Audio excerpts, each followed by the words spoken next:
Welcome to Bungalows for Bachelors. We are going to be finishing up the framing design for gravity in this video.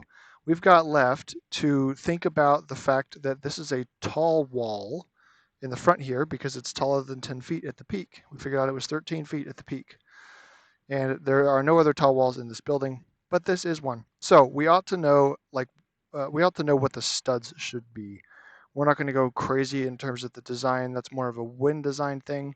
In terms of gravity, we just care about the fact that it can, what's the stud size and spacing.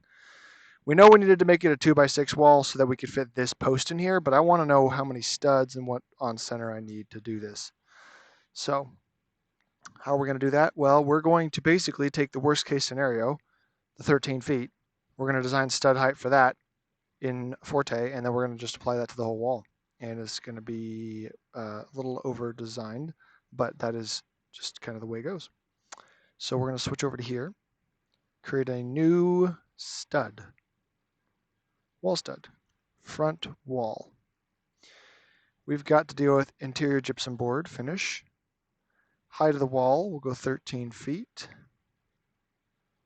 And we're going to have wall sheathing nailing on each stud. So we're going to be nice and secure there, 1 foot. Double top plate, single bottom plate, normal stuff. Loads. So there's not that much. So here's an example where we got to figure out the pounds per linear foot thing on our own. So we have a uniform load from the roof overhang on all of our studs. It's not very much, but there's some weight here. All right. So we know that our rafters are 24 inches on center. So let's say 24 inches back is our next rafter. That's a big rafter. 24 inches back is our rafter and 16-inch overhang. So I know that I'm responsible for half of that distance, which is 12 inches. And then I'm going to add 16 inches to that. So that's an incorrect dimension because of the scaling. But I'm going to add 12 inches to 16 inches, and that's my roof area that I'm going to hold with my studs. Not much, but we do need to add a little bit to be concerned with gravity here. So here's how we do this. I need to know how many feet, because I'm going to use the roof 10 pounds per square foot dead load, and well, it's a sloped thing. So let's say let's round up 12 pounds per square foot because it's sloped of dead load, and then 20 pounds per square foot live load. But those are in areas, and I need pounds per linear foot on my wall, right? So the width of that tributary, the tributary width there, was 12 inches plus 16 inches, which is 1 foot plus 1.3 feet. So we have 2.3 foot wide tributary width. So to get the dead load in pounds per linear foot, I'm going to take 2.333333, multiply it by the 12 pounds per square foot dead load of the sloped roof, and that gets me about 27.999. Okay, so 28 pounds per square foot, or pounds per linear foot dead load, and then no floor live because there's no ceiling. The roof live is going to be 20 pounds per square foot times the 2.333333. Gives me 46.66666666. Okay. So those are my loads from gravity. And then I have the wind load applied to my wall. And you'll see what's going to happen. There's no tributary width here. Notice that? There's no width for my studs because I'm going to select stud spacing inside product selection here.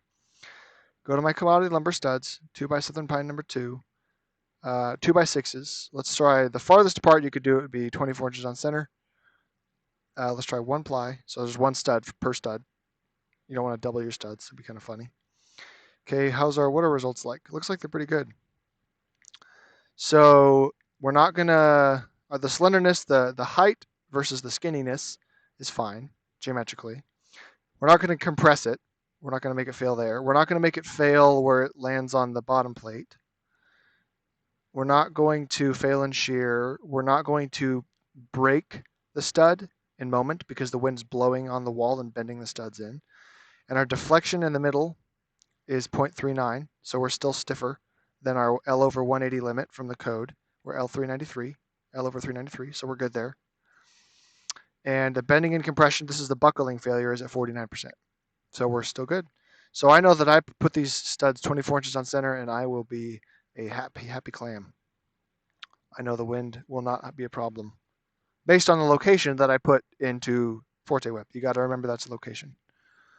So I'm just going to put this in here, 22 by 6 wall at 24 inches on center. Okay. So that takes care of the tall wall. The next item would be to talk about the gable end bracing.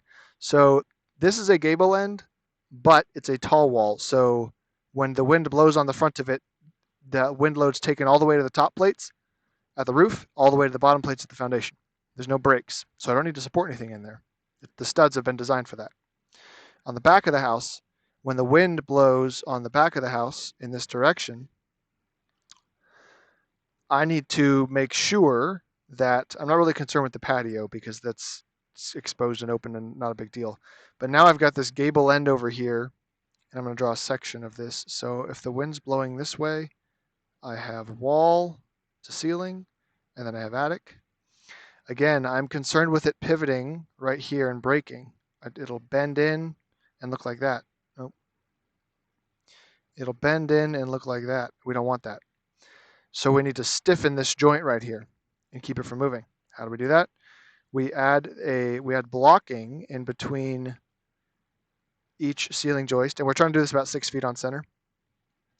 Detail for this is in the wood frame construction manual. And we're going to block in between each ceiling joist that we have, some specified distance by the table in the wood frame construction manual, and the wind speed that we're dealing with, some distance, and we're going to put a 2x4 board on top of all of those to connect them back to the wall and strap it down. So we'll do that right in the middle because we're trying to do it 6 feet on center, and this is a 12-foot-ish room. So that's good enough right there. And I'm not concerned with this side because it's exposed open stuff. So that's taken care of. And then we're just going to button things up and look and see if we need any dimensions for variably placed beams. All the beams are defined exactly where they're going by the architecture of the house. So we don't need to dimension any beams. Wow, dimension any beams. Post markers, of course, you could go in here and add your little, circle to remind yourself or whatever that you've got, hey, got to put a stud thing. What do you call that? Built up post in the wall. Don't forget the built up post in the wall, right? Circle those ends. Make sure you got studs all the way to the foundation. And then we don't have any post markers from post above because it's a 1-story. And then floor openings for the attic access. We're going to go over to our attic and say, okay, well, our ceiling's going this way, so we're going to end up breaking our full 20-foot board pattern because we're going to create this opening in the ceiling. Right? We're going to do something like this. So that's just going to remind us to frame that opening, so don't forget. And that will conclude the gravity design.